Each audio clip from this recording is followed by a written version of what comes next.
Oke, bismillahirrahmanirrahim. Assalamualaikum warahmatullahi wabarakatuh. Untuk pertemuan kali ini, pembahasan kita terkait perencanaan jaringan transmisi microwave.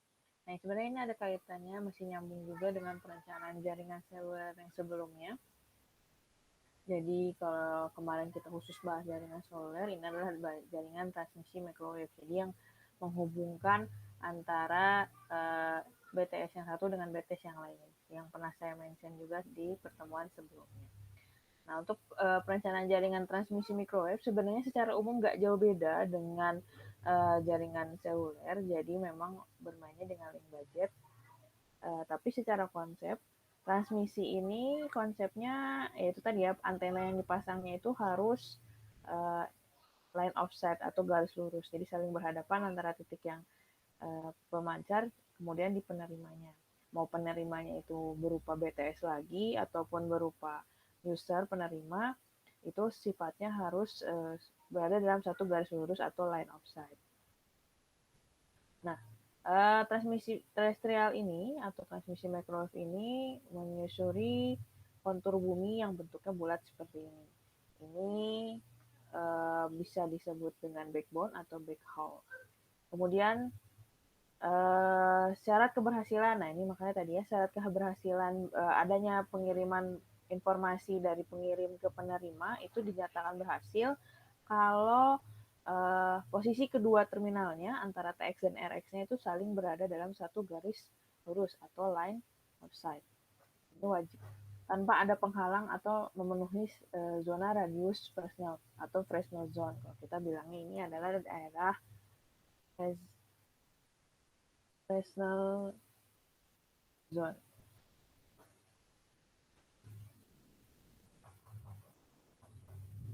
Fresnel zone. Jadi tergantung areanya.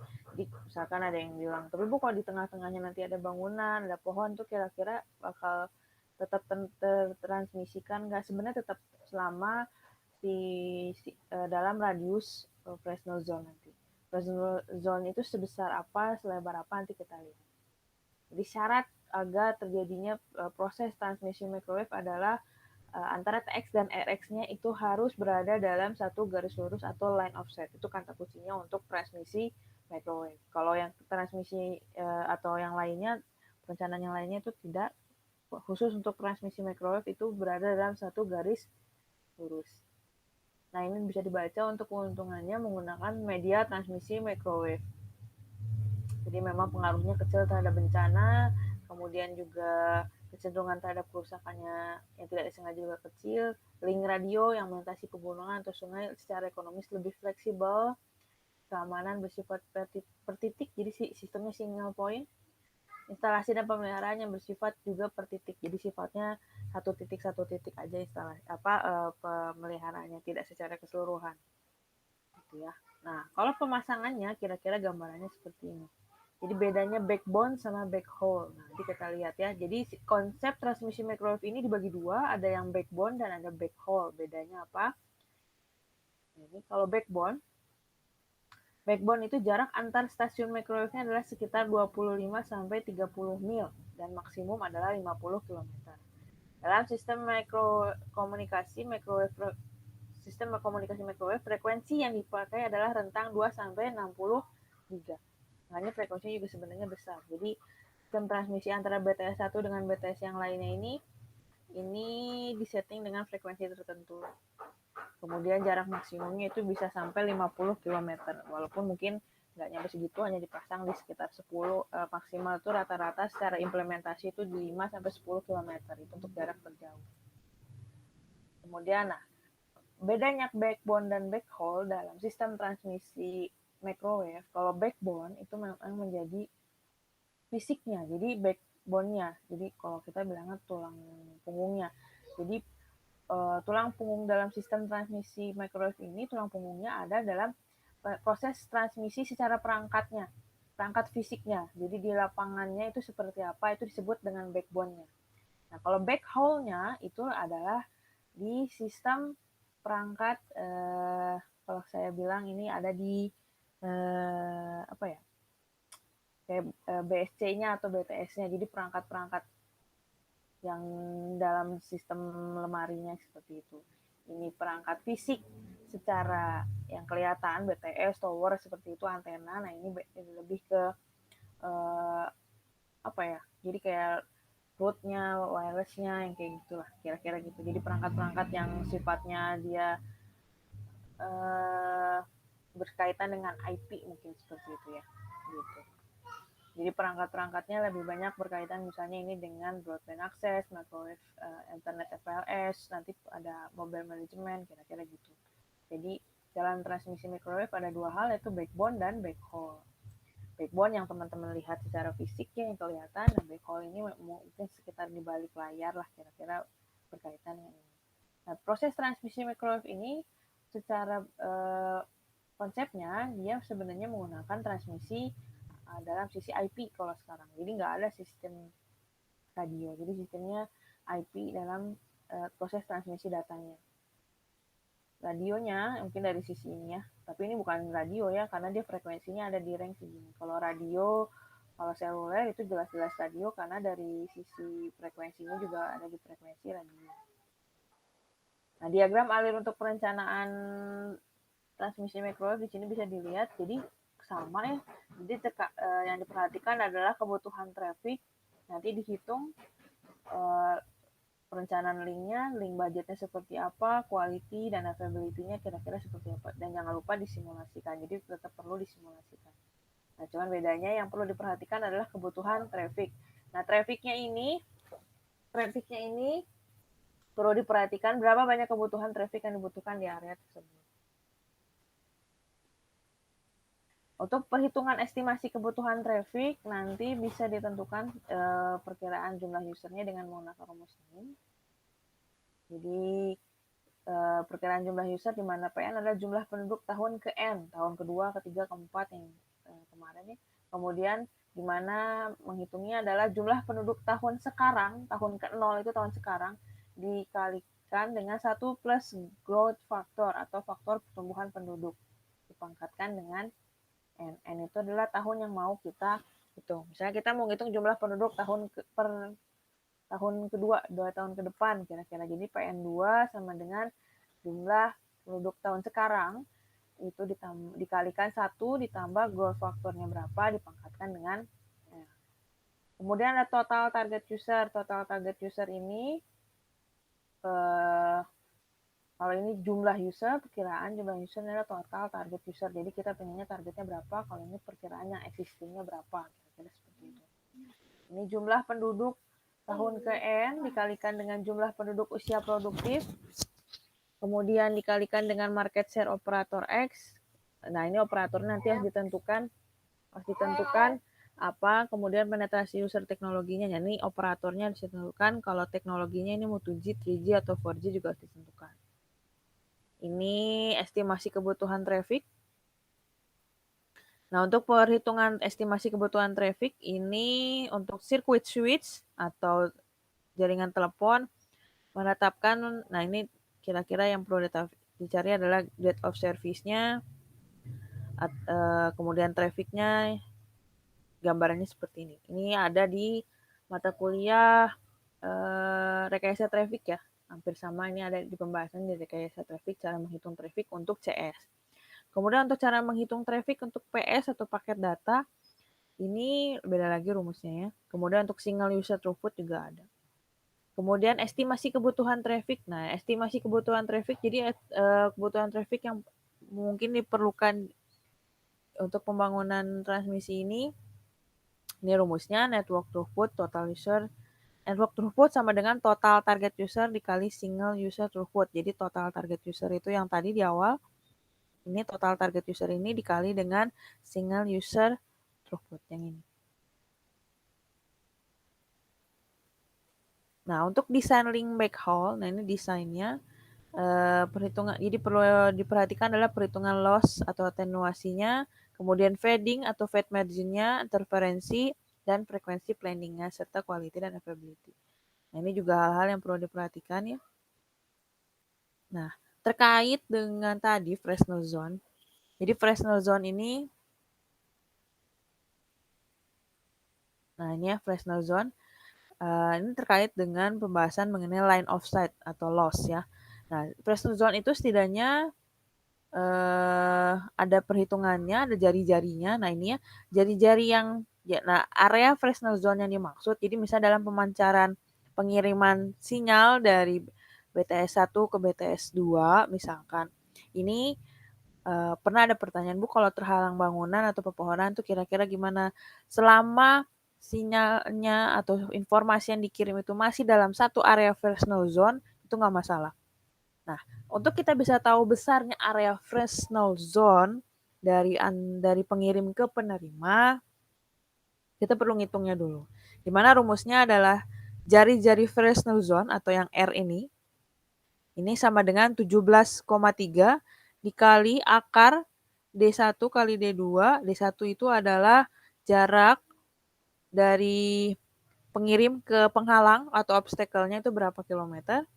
Kemudian D2 itu jarak dari penghalang atau dari obstacle-nya ke penerima. Dibagi dengan frekuensi kerjanya dikalikan dengan ini ya D, jarak dari pengirim ke penerima. Ini D-nya D besar ya. Pengirim ke penerima. Jadi perlu diperhatikan obstacle-nya. Misalnya obstacle-nya ternyata ada di sini. Berarti jarak D1 itu dari sini ke sini. Kemudian jarak D2 adalah dari sini ke sini. Jadi D1 tambah D2 itu sama dengan D. Kira-kira seperti itu gambarannya. Nah, kalau memperhitungkan Fresnel zone ini, kita perlu tahu juga, jadi selain jari-jari, kita perlu menghitung jari-jari dari area Fresnel zone agar kita tahu apakah obstacle ini masih masuk dalam area jari-jari Fresnel zone-nya atau sudah di luar, jadi masih bisa ditransmisikan atau tidak. Kita juga perlu tahu yang disebut dengan faktor K, di mana faktor K ini adalah faktor pengali jari-jari bumi. Ya, faktor K adalah faktor pengali jari-jari bumi. Nah, pada kondisi atmosfer tertentu, kurva sinyal dapat mengalami refraksi melengkung, menjauhi atau mendekati permukaan bumi. Maka perlu diantisipasi dengan menggunakan suatu faktor pengali jari-jari bumi. Nah, jadi dalam pengiriman sinyal dari pengirim ke penerima, ternyata untuk pengiriman transmisi ini nggak sepenuhnya ternyata sinyal yang dikirim itu lurus aja. Ternyata dia bisa melengkung ke atas dan juga bisa melengkung ke bawah. Kenapa sinyal ini bisa melengkung? Karena itu dipengaruhi dengan kondisi si buminya. Nih, ini beberapa faktor yang mempengaruhi yaitu temperatur, tekanan udara, juga humidity-nya. Nah, itu perlu diperhatikan tiga faktor ini karena tiga faktor ini akan mempengaruhi sinyal yang dikirim. Jadi sinyal ini bisa ternyata nggak harus lurus aja. Jadi bisa melengkung ke atas, melengkung ke bawah. Kalau ternyata faktor pengali jari-jari buminya itu lebih besar dari 1, kalau secara perhitungannya, ini ada rumusnya ya. Jadi radius bumi efektif itu sama dengan K dikali radius bumi sebenarnya. Nah, radius bumi sebenarnya itu adalah 6371. Nah, makanya K itu kalau radius buminya 6371, maka kita dapat nilai K itu adalah kira-kira ini 4/3 ya. Secara teori adalah K sama dengan 4/3 dalam kondisi atmosfer standar dengan lintasan refraksi normal. Harga ini harus digunakan bila mana harga setempat tidak tersedia. Nah, jadi ntar harus dihitungnya radius bumi efektif itu berapa misalnya, ternyata diketahuinya soalnya berapa, ternyata K-nya dapatnya berapa, kita nggak tahu ya. Tapi secara umum, nilai K atau faktor K itu secara umum ada nilainya 4/3. Kalau nilainya sama dengan tadi, kalau nilainya sama dengan 1, ya otomatis sinyalnya adalah lurus ya. Tapi kalau nilai K-nya adalah lebih dari 1, maka dia akan melengkung ke atas. Kalau K-nya kurang dari 1, dia akan melengkung ke bawah. Dengan nilai K sama dengan 4/3, berarti sebenarnya sinyal yang kita kirim itu adalah melengkung ke atas. Makanya kan suka ditaruh posisi BTS yang mau dikirimkan transmisinya itu ada di lembah dan antena transmisi ngadep ke atas. Nah, itu penyebab kenapa banyak antena transmisi yang dibuat ngadep ke atas itu bukan karena dia nggak line of sight, tapi karena memang pengaruh faktor pengali jari-jari bumi tadi. Jadi secara umum nilai K itu adalah 4/3. Dimana itu artinya dia K-nya itu lebih dari 1. Dan bentuk sinyalnya otomatis dia akan melengkung ke atas. Itu untuk di Indonesia ya. Gambarannya kira-kira seperti itu. Nah, ini untuk K4/3 nih. Makanya K4/3 itu adalah yang bagian atas. Nah, secara teori, pengirimannya itu tegak lurus adalah untuk K sama dengan 1. Nah, rentang dari K sama dengan 1 sampai K sama dengan lebih dari 1 atau K sama dengan 4/3 ini disebut dengan ground clearance. Gitu. Jadi di mana jarak ruang 60% atau lebih pada K minimum disarankan untuk lintasan tertentu. Jarang ruang 100% atau lebih pada K sama dengan 4/3 dalam hal penggunaan diversity antena dapat memiliki 60% jarak ruang pada K sama dengan 4/3. Jadi maksudnya adalah di ground clearance ini harus bersih, tidak boleh ada penghalang. Jadi dari K sama dengan 1 sampai rentang kelangkungan K sama dengan 4/3 itu tidak boleh ada obstacle atau penghalang gitu. Nah, maksudnya 60% ini, 60% itu antena itu dominan itu memancarkan di K sama dengan 1 sampai K sama dengan 4/3. Jadi si ininya ya, si ringnya lah kira-kira seperti itu. Jadi kalau digambarin si sinyal ini harus clear kalau ada di ruangan inilah ya, di yang bagian sini. Gitu. Kalau di bawahnya itu boleh ada obstacle boleh. Yang penting di atasnya di antara K sama dengan 1 sampai K sama dengan 4/3 itu harus clear atau tidak boleh ada penghalang. Nah, ini perhitungan tadi untuk jari-jari obstacle-nya. Nah, ini faktor kelengkungan bumi secara detail untuk penghitungannya. Nah, ini untuk link backhaul. Nah, jadi link budget backhaul nanti ngaruhnya untuk perhitungan yang perencanaan ini. Gitu. Nah, tapi intinya bahwa untuk perencanaan transmisi microwave yang mau saya garis bawahi di sini adalah pertama, backbone dan backhaul itu berbeda. Backbone itu memang backbone-nya, tulang punggungnya.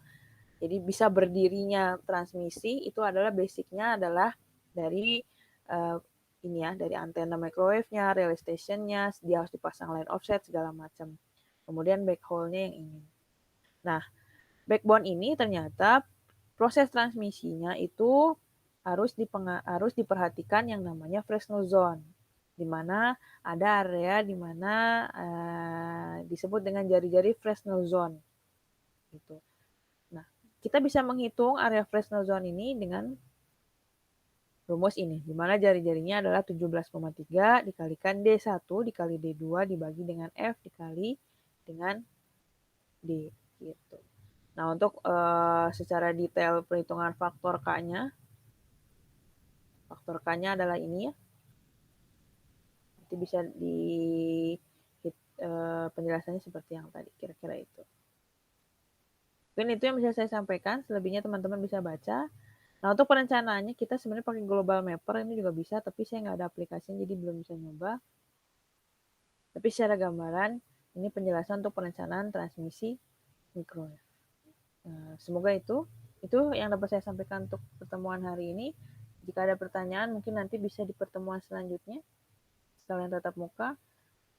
Terima kasih atas perhatian teman-teman. Wassalamualaikum warahmatullahi wabarakatuh.